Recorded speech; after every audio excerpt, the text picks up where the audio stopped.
I'm going to tell you the 9 most important things you need to know for your trip so you don't make any rookie mistakes once you get here.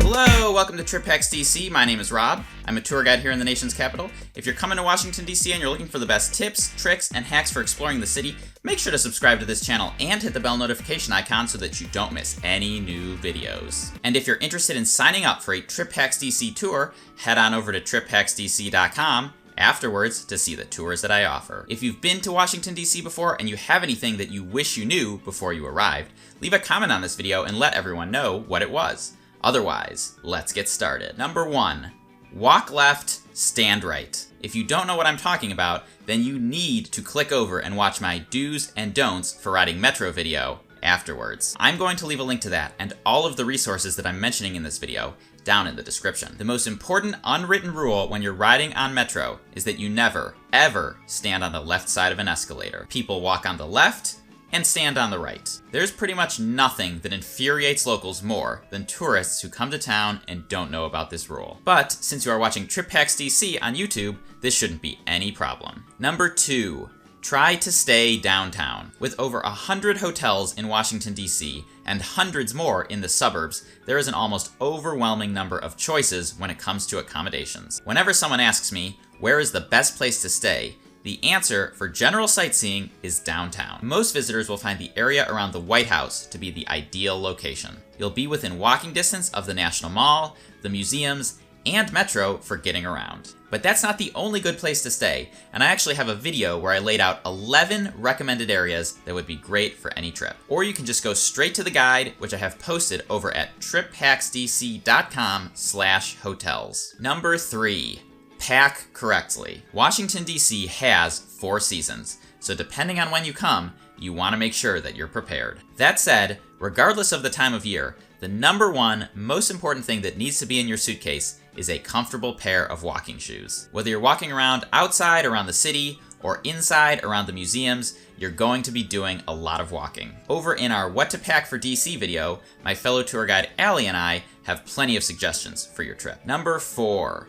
Plan ahead, but don't overdo it. There are some things here that do require advanced planning. If you want to visit the East Wing of the White House, you need to put in your request to your member of Congress as soon as possible. During peak season in the spring and summer, it's also a good idea to make a reservation for a Capitol tour as early as possible as well. Things that require tickets, like a concert at the Kennedy Center or a sports game, are good to think about in advance as well. On the other hand, it is not advisable to plan your trip down to the minute. Some activities will take longer than you expected, and sometimes you get here and discover something new that you want to be able to spend some time doing. And unfortunately, if your itinerary is completely booked in advance, then you won't be able to squeeze it in. Number 5. Choose your dates wisely. People ask me all the time which area of the city they should stay in to save money on a hotel. But the truth is, when it comes to hotels, when you come matters so much more than where you stay. The reason is that big conferences and conventions are what drive hotel rates up. For example, a few months ago, I had some folks on my tour who were in town because of the American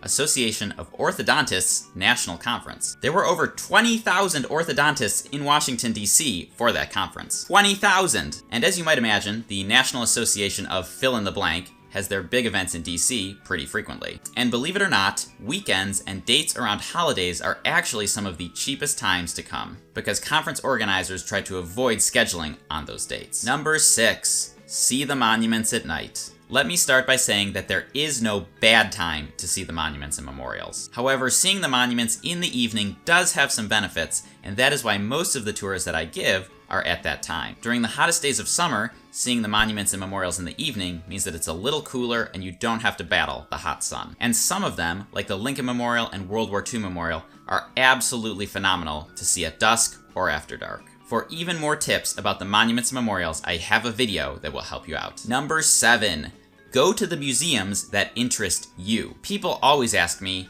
what is the best museum? There's no answer to that question. I can certainly tell you what the most popular museums are. That would be Air and Space, Natural History, and American History. But you shouldn't just go to a museum because it's popular. You should go because it interests you. Not everyone is into air and space kind of stuff. If you're an art lover, it would be a shame to skip some of our art museums, which are actually pretty fantastic and definitely underappreciated. Number 8.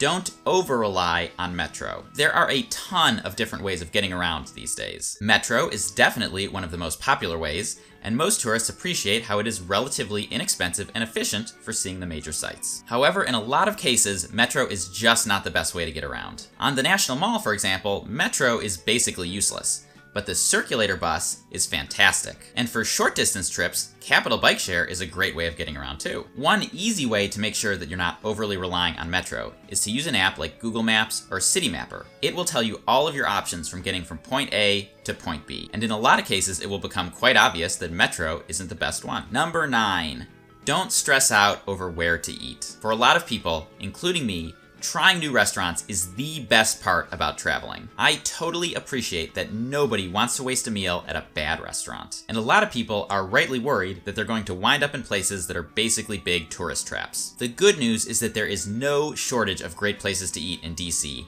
at all price points. You can click over and watch my How to Find the Best Restaurants video for some tips on how to do that. And that's it. Thank you for watching this video. If you found it helpful, you can subscribe to this channel by clicking on the Trip Packs DC logo, which is popping up right now at the bottom of the screen. And if you're coming to DC and want to sign up for a Trip Packs DC tour, you can click on the Capitol Dome on the left side of my head. That'll send you over to trippacksdc.com, where you can see the tours that I offer. Enjoy your trip!